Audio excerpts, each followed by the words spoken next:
আজকে আমি রান্না করব শুটকি ভুনা। শুটকি আমাদের অনেকেরই পছন্দ, আবার অনেকেরই অনেক বেশি অপছন্দ। এখানে আমি নিয়েছি ছুরি শুটকি। আপনি চাইলে অন্য যে কোনো প্রকারের শুটকি ব্যবহার করতে পারেন। উপকরণে আছে শুটকি, 4টি পেঁয়াজ, একটি আস্ত রসুন, কয়েকটি কাঁচামরিচ, কাঁঠালের বিচি আর ধনেপাতা। প্রথমে কাটাকাটি পর্বটা সেরে নিলাম। তারপর শুটকিগুলো খানিকটা গরম পানিতে ভিজিয়ে রাখবো 1 মিনিটের মতো। তারপর নর্মাল টেম্পারেচারে পানি দিয়ে ধুয়ে ফেলবো। এটা আমি করব 3-4 বারের মতো। তারপর একটি কড়াইতে খানিকটা তেল গরম করে পেঁয়াজ লাল করে ভেজে নিয়ে তাতে একে একে দিয়ে দিব আদা রসুন বাটা, হলুদ গুঁড়া, মরিচ গুঁড়া, ধনে গুঁড়া, জিরা গুঁড়া আর পরিমাণ মতো লবণ। তারপর খানিকটা পানি দিয়ে ঢেকে দেব।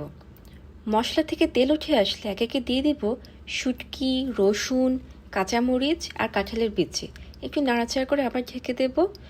ঢাকনা উল্টিয়ে পানি দিয়ে আবার একটু নাড়াচাড়া করে ঢেকে দেব।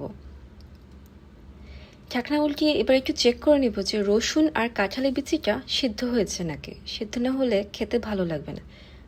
একটু সফট করার জন্য আরেকটু পানি দিয়ে ঢেকে দেব। একটু টেস্ট করে নেব।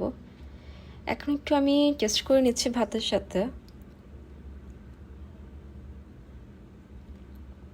It turned so good. I'm so proud, so I patted myself.